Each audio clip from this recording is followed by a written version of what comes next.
मित्रों, प्रिय विद्यार्थियों, क्लास को कंटिन्यू करते हैं। आज रचनाओं के बारे में जानकारी देंगे। तो पहला पॉइंट आज का सब्जेक्ट रहेगा रचनाएं। तो पहली रचना हम करेंगे किसी भी रेखाखंड का समद्विभाजन। किसी रेखा खंड का समद्विभाजन मीन्स कोई एक रेखाखंड दी रहेगी। तो रेखाखंड की परिभाषा मालूम है कि रेखाखंड की जो दूरी होती निश्चित होती है। 8 सेंटीमीटर का रेखाखंड, 5 सेंटीमीटर का, 10 सेंटीमीटर, कोई भी इकाई का आप रेखाखंड ले सकते हैं और उसको समद्विभाजन करने की हम रचना बताने जा रहे हैं। तो स्टेप बाय स्टेप देखते हैं। सबसे पहले मान के चलिए हम एक रेखाखंड खींचते हैं ए बी रेखाखंड। अभी इसकी दूरी हम नापे नहीं है, फिर भी हम जब इसको समद्विभाजन करेंगे तो ये बराबर जहाँ से विभाजित होगी वहाँ से बराबर दूरी होनी चाहिए। तो पहला पॉइंट इसका ये है कि इसमें इस रेखाखंड के दो अंत बिंदु हैं। एक अंत बिंदु ए है और एक अंत बिंदु बी। तो सबसे पहले हम क्या कहते हैं, ए बिंदु पे ये जो आपका धागा है इसको रखते हैं। मीन्स कहने का मतलब ए बिंदु से आधे से अधिक दूरी लेते हैं। आधे से अधिक दूरी लेते हैं और आधे से अधिक दूरी लेके इस रेखाखंड में आधे से अधिक दूरी ले रहे हैं और ए को केंद्र मानकर एक हम चाप लगाते हैं।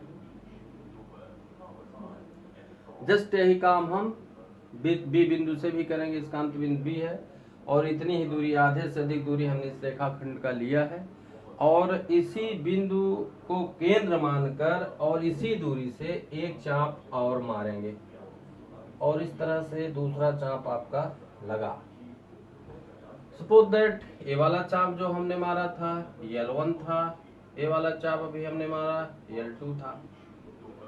तो ये दोनों चाप एक दूसरे को क्रमशः E और F बिंदुओं पे प्रतिच्छेद कर रहे हैं। एक दूसरे को देख रहे हैं कि ये दोनों चाप L1 और L2 एक दूसरे को E और F बिंदुओं पे प्रतिच्छेद कर रहे हैं, काट रहे हैं।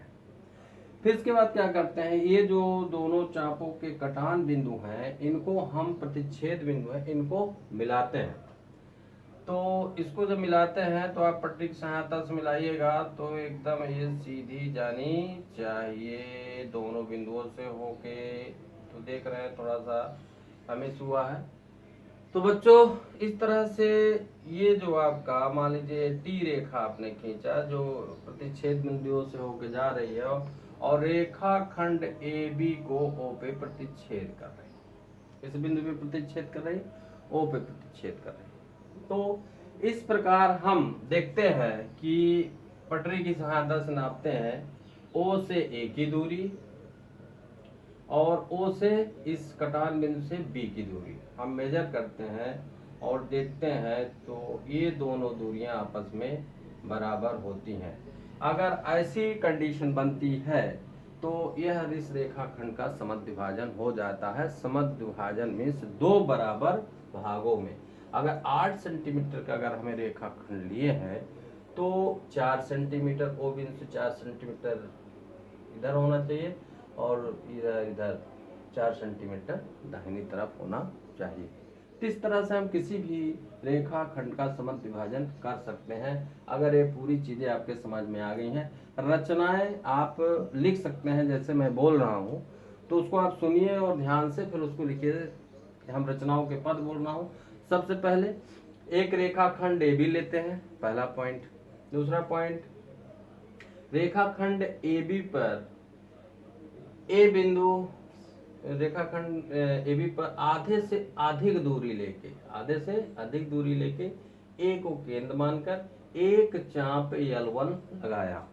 फिर अगला बिंदु आपका बी को केंद्र मानकर आधे से अधिक दूरी, वही जो पहली पोजीशन थी, बी को केंद्र मानकर एक चाप हमने L2 लगाया। फिर इसके बाद अगला पद लिखिएगा कि चाप L1 और L2 एक दूसरे को E और F बिंदुओं पे प्रतिच्छेद करते हैं। अगला पॉइंट, प्रतिच्छेद बिंदु E और F को आपस में मिलाते हैं जो रेखाखंड AB के O बिंदु से होकर गुजरता है। तो O पे प्रतिच्छेद या कहिए रेखाखंड AB को O पे प्रतिच्छेद करता है। इस प्रकार हम देखते हैं कि O से A की दूरी नापते हैं, O से B की दूरी नापते हैं, तो नापने में पता चलता है कि दोनों दूरियां आपस में समान है। इस प्रकार से रेखाखंड का समद्विभाजन विभाजन हो जाता है। तो इस प्रकार किसी भी रेखाखंड का आप समद्विभाजन विभाजन कर सकते हैं। दूसरा, दिए गए कोण के बराबर कोण की रचना। दूसरा रचना हम पढ़ेंगे, दिए गए कोण के बराबर कोण की रचना।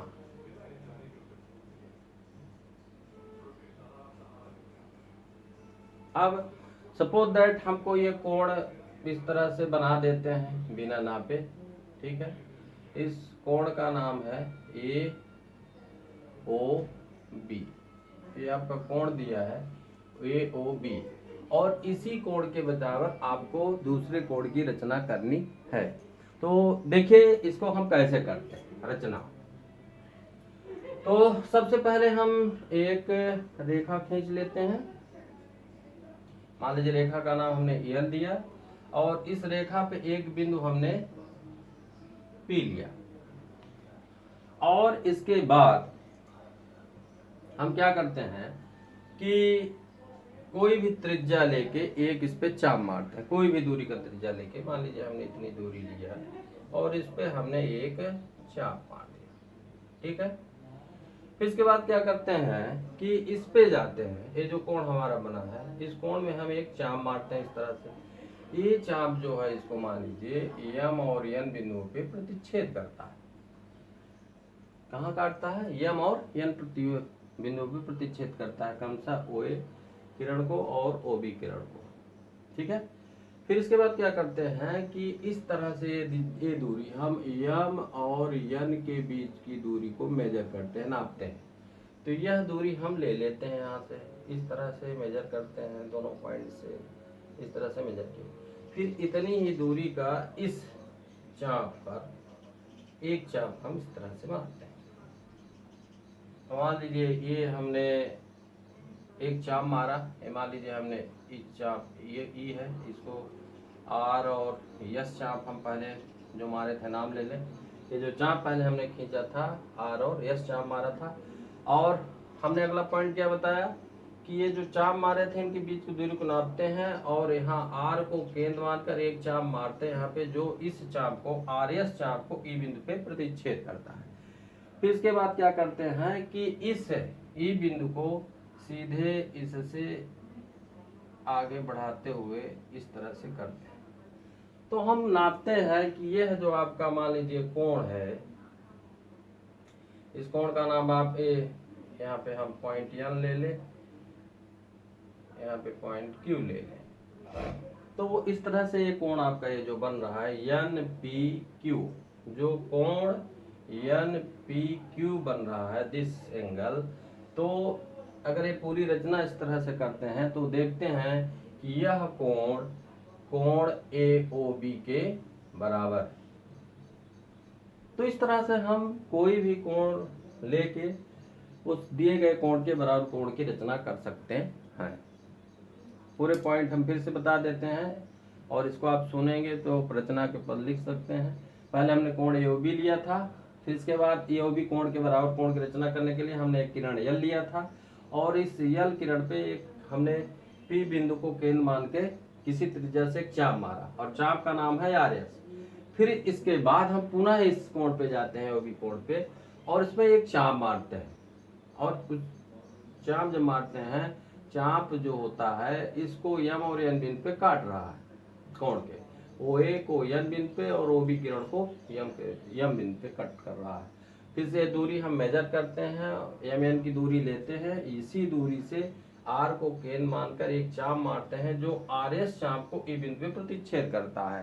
फिर इस प्रकार से हम पी बिंदु को आगे, ई बिंदु जो कटान चाप काटा हुआ है इसको आगे बढ़ाते हैं तो एक कोण की रचना हो जाती है, ये वाला कोण बनता है जिसका नाम हम लेते हैं एन पी क्यू। और देखते हैं कि यह एन पी कोण जो है वो है ए ओ बी कोण के बराबर है। इस प्रकार से कोई भी दिए गए कोण के बराबर कोण की रचना आप लोग कर सकते हैं। फिर आगे बढ़ते हैं। अगर आपके पास चांदा नहीं है तो बिना चांदे की सहायता से 60 अंश का कोण बनाना है, 120 अंश का कोण बनाना है तो बड़ा इजी है, जल्दी से बच्चों बता देते हैं बिना, अब ये टॉपिक थोड़ा सा बिना सीधे प्रकार एवं पटरी की सहायता से 60 अंश का कोण एवं 120 अंश का कोण बनाइए। तो बड़ा इजी है बच्चों। क्या करते हैं, सीधे एक हमने किरण खींचा और टेढ़ी हो गई है, सीधे हमने एक किरण खींचा बच्चों और इस पे हम क्या करते हैं, इसको ए पॉइंट है, ये आपका बी पॉइंट है, इसको केंद्र मानकर एक चाप मारते हैं, किसी भी त्रिज्या सा एक चाप मारते हैं और इतनी ही त्रिज्या का ये चाप यहाँ हम लगा देते हैं। तो जब हम यहाँ चाप मारते हैं तो यह आपका सीधे 60 अंश का कोण बनता है। और इसी अब दूसरा अगर 120 का है तो आप एक सीधी रेखा खींचिए, पॉइंट ए लीजिए, पॉइंट यहाँ पे बी लीजिए, किसी भी त्रिज्या का एक चाप मारिए, हमने ये चाप आपका मारा और इसी त्रिज्या की सहायता से एक चाप हमने यहाँ मारा और इतनी दूरी का चाप हमने यहाँ लगाया और यह बच्चों जो होता है सीधे 120 अंश का कोण बनता है। मीन्स त्रिज्या के बराबर अगर आप चाप, जितना त्रिज्या का आप चाप मारते हैं उसी त्रिज्या के बराबर अगर इस चाप को काटते हैं तो 60 अंश का कोण बनता है और इसी के अकॉर्डिंग हम 60 अंश, 120 अंश, 180 अंश के कोण क्रमशः 60 का जो भी गुणज है उसके अकॉर्डिंग हम सभी बना सकते हैं। अब अगला पॉइंट है बच्चों आपका दिए गए कोण का समद्विभाजक। तीसरा आपका ये रचना है, दिए गए कोण का समद्विभाजन। अब इसमें क्या करते हैं, कोई एक कोण बनाते हैं, सपोज दैट इस तरह से हम चांदी की सहायता से या प्रकार की सहायता से कोण बनाते हैं और इस कोण का नाम देते हैं ए बी सी। इस तरह से इस कोण का नाम है ए बी सी और इस कोण का समद्विभाजित करना है। तो इसके लिए आपका सबसे पहले इस कोण का यह जो है शीर्ष, इस शीर्ष से हम क्या करते हैं, एक चाप मारते हैं। किसी दूरी का चाप आप लिख सकते हैं, कोई कंडीशन नहीं है, छोटा भी लिख सकते हैं, आगे भी ले सकते हैं, कोई दिक्कत नहीं। फिर इसके बाद विद्यार्थियों फिर कोई भी दूरी लेके आप पुनः, जैसे ये चाप आपका जो है क्रमशः BA को M पर और BC को सीधे N पे काटा। फिर जो आपके कटान बिंदु हैं, इन कटान बिंदुओं को केंद्र मानकर किसी भी दूरी से क्रमशः N को केंद्र मानकर एक चाप हमने ऐसे लगाया, मान लीजिए ई चाप हमने मारा, फिर M को केंद्र मानकर हमने एक चाप और मारा। तो मान लीजिए चाप L1 था, ये चाप L2 था, ये दोनों चाप एक दूसरे को D बिंदु पे प्रतिच्छेद कर रहे हैं, this is a D point. और इस प्रकार से हम B से एक रेखा खंड या एक किरण को आगे बढ़ाते हुए ले जाते हैं जो D बिंदु से होके जाएगी और इस तरह से हम खींच देते हैं। तो इस तरह से देखते हैं कि यह कोण जो ये AOB था, ABC था, सॉरी कोण ABC था, इसमें दो कोण बन गया, एक तो बन गया कोण ABD, एक बना कोण ABD और इसका एक कोण और बना DBC, कोण DBC। और विद्यार्थियों जैसे इसको हम मेजर करते हैं दोनों कोणों को तो देखते हैं यह दोनों कोण आपस में समान होते हैं। मीन्स इस तरह से हम कह सकते हैं कि यह जो कोण आपका दिया था इस कोण के दो बराबर भाग हो गए। सपोज दैट अगर ये 60 अंश का था तो यह दोनों कोण 30-30 अंश के होंगे। तो इस तरह से कोई भी कोण आपको दिया जाएगा उस कोण के समद्विभाजन आप कर सकते हैं। अब अगला जो आपका निर्णय है वो है किसी भी रेखा के समांतर समांतर रेखा की रचना करना है। चौथा आपका है समांतर रेखा की रचना करना है। तो इसके लिए हम क्या करते हैं कि मान लीजिए रेखा यल है और इस रेखा के समांतर यम रेखा की रचना करना है। तो देखते हैं इसको आगे क्या करते हैं बच्चों। सबसे पहले एक हम रेखा खींच देते हैं और इस रेखा का नाम हमने दिया यल, और हमको रचना क्या करना है, रेखा यल के समांतर यम रेखा की रचना करना है। तो इसके लिए हम क्या करते हैं कि इस रेखा के चाहे ऊपर चाहे नीचे कोई एक बिंदु ले लेते हैं। मान लीजिए बिंदु हमने यस लिया और यस बिंदु से एक रेखा तिर्यक रेखा खींचते हैं। तो देखते हैं इस तरह से यस से होती हुई एक रेखा को हम खींचने जा रहे हैं और इस तरह से एक रेखा खींची और इस रेखा का नाम हम दे देते हैं टी। और यह जो टी रेखा है यस बिंदु से होके गुजर रही है। फिर हम क्या करते हैं कि इसके बाद हम ये जो रेखा है टी रेखा जो है यल को मान लीजिए यम पे प्रतिच्छेद कर रही है, यम बिंदु पे प्रतिच्छेद कर रही है। फिर हम क्या करते हैं अगला पॉइंट कि इस यम बिंदु पे कोई भी त्रिज्या लेके चाप लगाते हैं।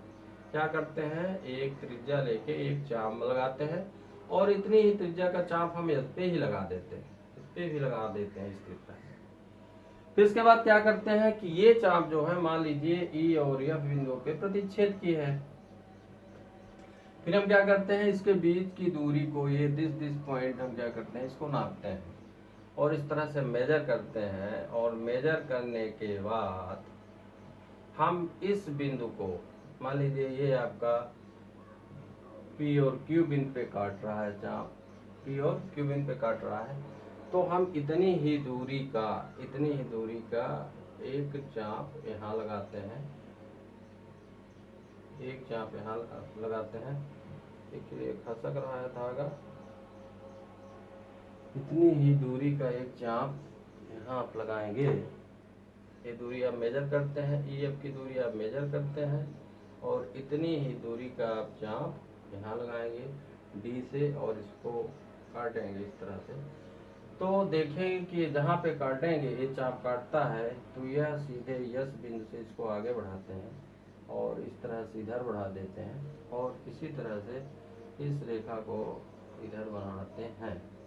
तो यह रेखा जो होती है मान लीजिए रेखा आपकी कौन सी है, यम होती है। और यहाँ पे हम देखते हैं इस प्रकार से रेखा यल जो है रेखा यम के समांतर, रेखा यल जो है वो समांतर होती है रेखा यम। तो इस तरह से हम कैसे कहेंगे कि ये रेखा आपस में समांतर है। तो सबसे बड़ी बात है कि यहाँ पे हम दिए ये जो कोण बन रहा है यहाँ पे इस कोण के बराबर यहाँ पे कोण की रचना कर रहे हैं। अगर इस दिए गए कोण के बराबर इस कोण के बराबर यहाँ पे हम कोण की रचना करते हैं तो देख रहे हैं कि अगर ये दोनों समांतर रेखा है तो ये संगत देख रहे हैं कि अगर दो रेखाएं हैं, हम जाते हैं पिछली क्लास में आपको जो पढ़ाया, अगर ये दो रेखाएं हैं और एक तिर्यक रेखा है तो यहाँ पे कंडीशन में आपको ये बता रहे हैं कि यह कोण एक और ये कोण दो हैं। ये कोण एक और कोण दो कैसे कोण बन रहे हैं, संगत कोण बन रहे हैं। और विद्यार्थी इसी कोण को हमको नापने की जरूरत है। अगर ये दोनों कोण बराबर होंगे, अगर ये दोनों कोण बराबर होंगे और कैसे कोण बन रहे हैं, संगत कोण बन रहे हैं। क्यों बन रहा है, क्योंकि समांतर रेखाओं के एक अंतःच्छेद बन रहा है, एक बाह्यच्छेद बन रहा है। तो अगर ये कंडीशन आपको मिलती है तो पक्का है कि ये दोनों रेखाएं आपस में समांतर होंगी। तो ये चीज बहुत जरूरी है जब आप बनाइएगा इसको नीट एंड क्लीन। थोड़ा डिवाइडर मेरा गड़बड़ है तो कुछ गड़बड़ हो रहा है यहाँ पे, फिर भी इनको नापने की आप जरूरत है। आप पटरी प्रकार की सहायता से बनाएंगे तो बिल्कुल फिट बनेगा। और इसको नापना है आपको। अगर ये दोनों कोण बराबर हैं तो पक्का है कि रेखाएं समांतर हो गए। इस प्रकार दिए गए रेखा के समांतर रेखा की रचना आप कर सकते हैं। इसके बाद आगे बढ़ते हैं और रचनाएं हैं उनके बारे में हम डिस्कस करते हैं। अब अगली आपकी रचना है दिए गए रेखा पर लंब रेखा खींचना। दिए गए रेखा पर स्थित बिंदु से लंब रेखा खींचना। अब इसको देख लेते हैं जल्दी से। एक हमने रेखा खींचा, ठीक है। अब इस रेखा पे हमको लंब रेखा खींचना है और यहाँ पे कंडीशन दीजिए, मान लीजिए रेखा यल है तो इसमें कह रहा है रेखा पर स्थित बिंदु। रेखा पे स्थित बिंदु कोई भी कहीं पे भी स्थित हो सकता है। सपोज दैट हमने यहाँ ले लिया, इस पॉइंट को हमने लिया P। यह P बिंदु जो है रेखा यल पर स्थित है, तो इस बिंदु से लंब रेखा खींचना है। तो इस पे मीन्स हम क्या करते हैं रचना इसके लिए कि एक कोई भी त्रिज्या लेके आप इस P को केंद्र मानकर एक चाप लगाते हैं। इस तरह से आपने चाप लगा दिया और चाप जो है इस रेखा को यम और यन बिंदुओं पे प्रतिच्छेद कर रही है। अब यहाँ पे क्या है कि आप क्या करेंगे, चाहे ये यम यन की दूरी ले लीजिए, चाहे कोई भी दूरी ले लीजिए, थोड़ा बड़ा छोटा भी हो सकता है। अगर ये लेते हैं तो और बेटर है। अगर इस तरह से आप लेते हैं दूरी और यम को केंद्र मानकर एक चाप आपने L1 लगाया और इसी दूरी से यम यन को केंद्र मानकर एक चाप L2 लगाया, मीन्स यह चाप L1 हो गया, यह चाप आपका L2 हो गया और ये दोनों चाप एक दूसरे को मान लीजिए E पे प्रतिच्छेद कर रहे हैं। ये बिंदु E है, तो इस बिंदु और P बिंदु को आपस में मिलाते हैं। इसको आपस में हम मिलाते हैं तो पक्का है कि यह जो रेखा मान लीजिए T है जो P बिंदु से होके गुजर रही है, तो इस बिंदु पे पक्का है कि ये 90 अंश का कोण बनाएंगे। इस प्रकार हम कह सकते हैं रेखा T जो है वह लंब है। ये लंब का आपका चिन्ह है, इस तरह से अगर लिखते हैं ये लंब आपका पढ़ा जाएगा। रेखा T लंब रेखा यल, रेखा T लंब रेखा यल, मतलब रेखा T जो है रेखा T लंब रेखा यल मीन्स रेखा T जो है रेखा यल पे लंब है। तो ये तो पहली कंडीशन हुई, दिए गए रेखा पर स्थित बिंदु से लंब रेखा खींचना। अब इसको थोड़ा सा दूसरा, दिए गए रेखा के बाहर स्थित अभी पर था, रेखा पर, अब रेखा के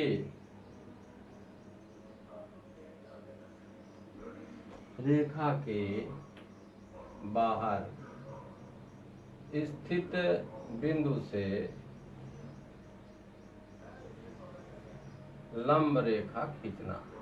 लंब रेखा खींचना, अब ये वाली रचना हम पढ़ने जा रहे हैं, इसको भी जल्दी से देख लेते हैं।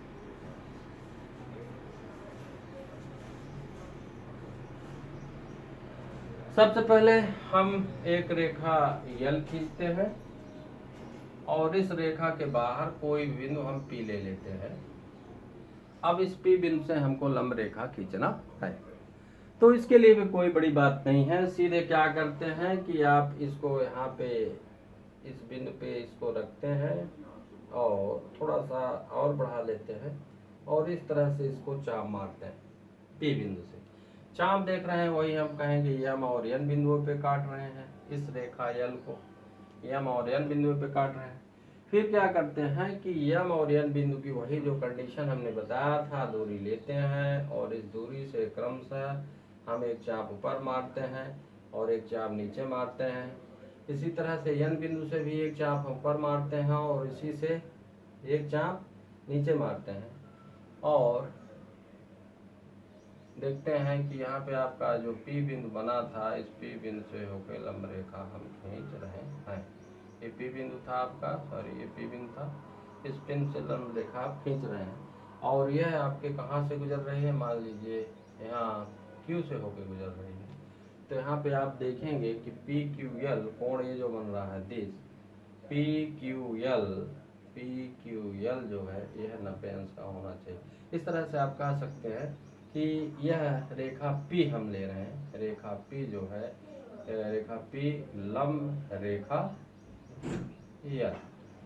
तो इस तरह से आपकी जो बेसिक चीज़ें थी आज की ये रचनाएं समाप्त हो गई हैं। आगे फिर से नई क्लास में फिर से मुलाकात होंगे नए सब्जेक्ट के साथ जो आपके लिए बहुत इम्पोर्टेंट है। छोटी छोटी बातें जो हैं आगे आने वाली क्लास में बहुत महत्व रखती हैं।